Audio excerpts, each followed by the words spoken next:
All right, let's get into this. It's an absolutely incredible story about engineering being put to the ultimate, and I mean completely unplanned test. This is a story about a skyscraper, a lost bomber plane, and the hidden strengths that turned what should have been a catastrophe into a legend. I mean, listen to that. That's not a movie plot.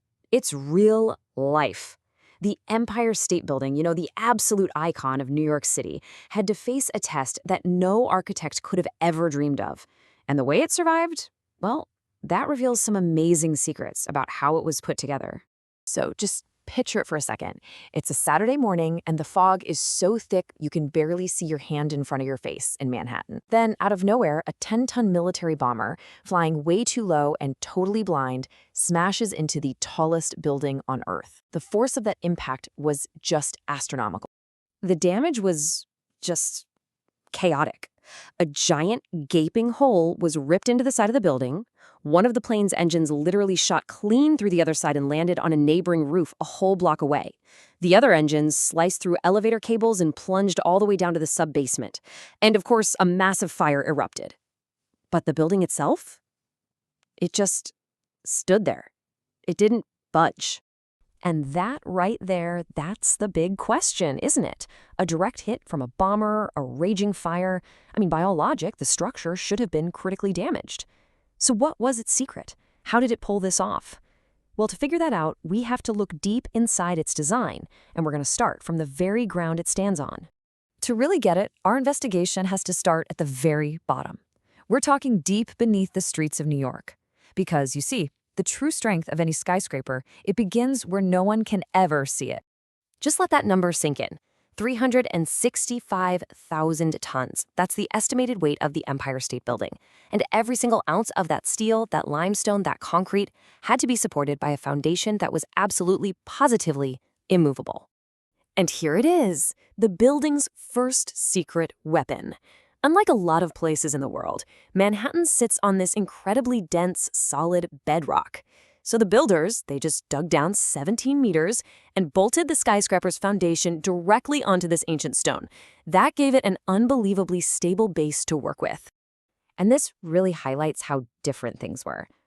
Modern engineers building something like the Tokyo Skytree have to deal with soft, unstable soil. They have to come up with these super complex solutions with deep piles. But the Empire State Building? It had the ultimate cheat code. It was built on a giant, solid piece of rock.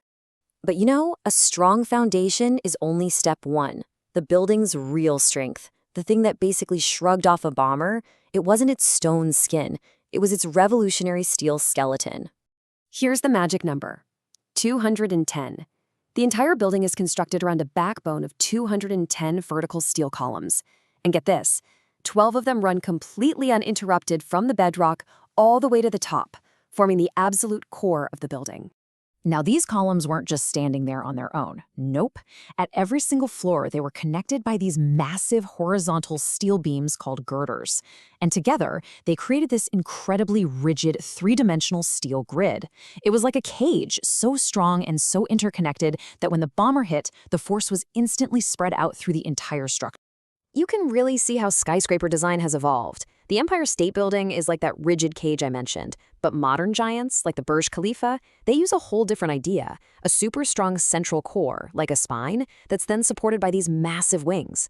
Both are amazingly effective, but the ESB's dense grid of steel, it turned out to be perfect for absorbing a sudden, localized hit like that. And this is where it gets even crazier.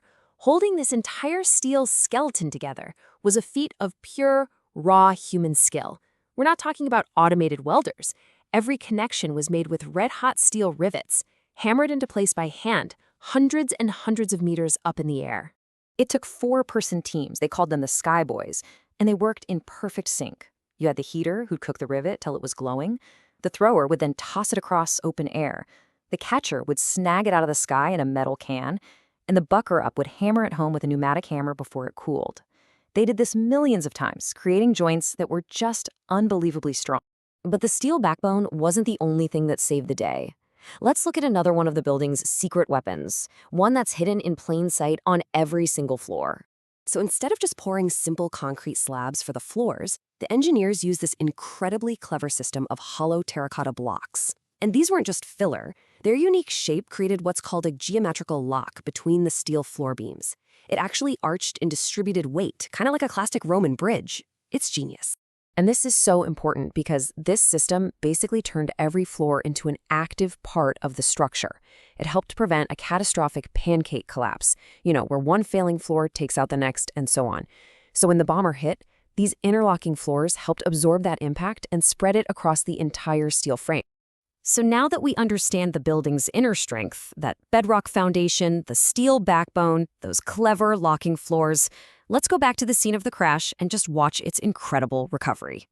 Okay, so the fire was put out in less than an hour. By the very next day, engineers had already assessed the damage.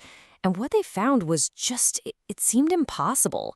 Despite the huge hole and all the destruction, the core steel structure was completely unharmed. The building hadn't even been knocked out of alignment. And this right here is the most astounding fact of the entire story. Just 7 days. 1 week. 1 week. After getting hit by a B-25 bomber, the Empire State Building was repaired, cleaned up, and reopened for business. That is a true testament to its over-engineered strength. So in the end, the building teaches us this really powerful lesson. You start to realize that the ultimate defense against disaster, it isn't just about brute force or being thick. It's about having a perfectly interconnected skeleton that turns a simple building into an absolute fortress. And it just leaves you with this fascinating question, doesn't it? Today, we have stronger steel, we have smarter computers, but the 1931 Empire State Building, built with slide rules and sheer human grit, set a standard for resilience that is still just awe-inspiring. It proves that some principles, like a solid foundation and a truly unified structure, they're absolutely timeless.